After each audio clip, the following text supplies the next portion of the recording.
मैं अभी 20 साल की थी और 11वीं का एग्ज़ाम दिया था। एग्ज़ाम देते ही मेरी शादी की बात घर में होने लगी और अच्छे घर से रिश्ता भी आ गया। मेरी शादी की नज़दीकी तारीख आ रही थी। मेरी उम्र भी ज़्यादा नहीं थी। बाकी लड़कियों की तरह मैं भी बहुत खुश थी। मेरा रिश्ता मेरे ताऊ ने करवाया था और लड़का बहुत अमीर ख़ानदान से था। उसका अपना बिजनेस था।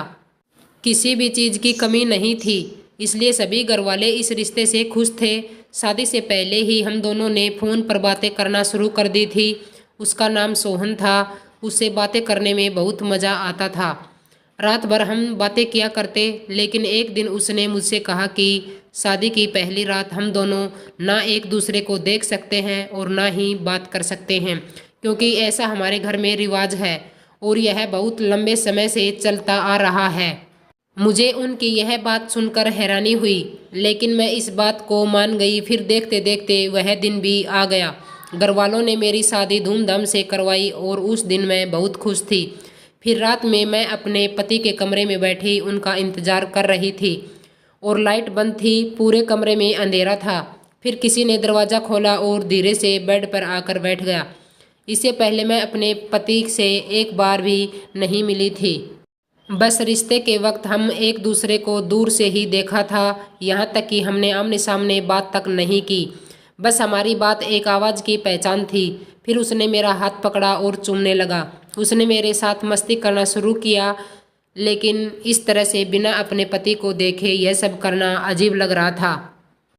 लेकिन मुझे याद था, शादी से पहले मेरे पति ने कहा था कि पहली रात को ना हम बात कर सकते हैं।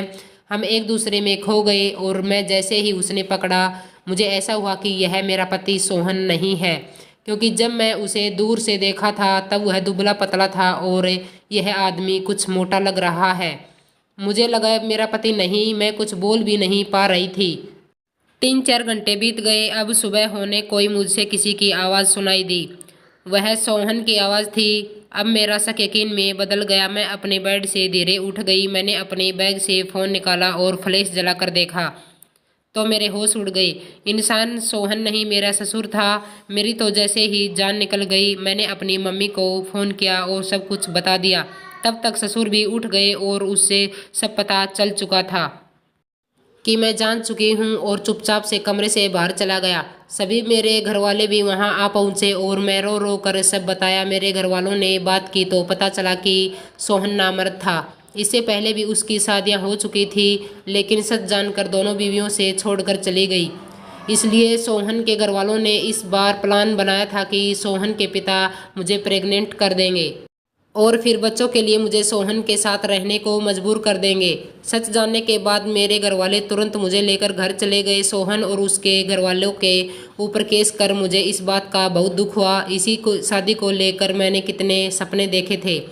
शादी पूरी ज़िंदगी का बंधन होता है। शादी में ईमानदारी बहुत ज़रूरी है। आप आधे सच को आधे झूठ के बल रूप में मजबूत रिश्ता नहीं बना सकते। किसी भी रिश्ते की शुरुआत सच बोलकर करनी चाहिए। इस तरह किसी भी लड़की को धोखा मत देना, क्योंकि झूठ कितने दिन तक छुप सकता है, एक ना एक दिन बाहर आएगा ही। इसलिए किसी भी लड़की की ज़िंदगी झूठ बोलकर बर्बाद ना करें। आपको ये कहानी कैसी लगी प्लीज़ कमेंट करके ज़रूर बताएं। वीडियो को लाइक करें, शेयर करें और सब्सक्राइब करें।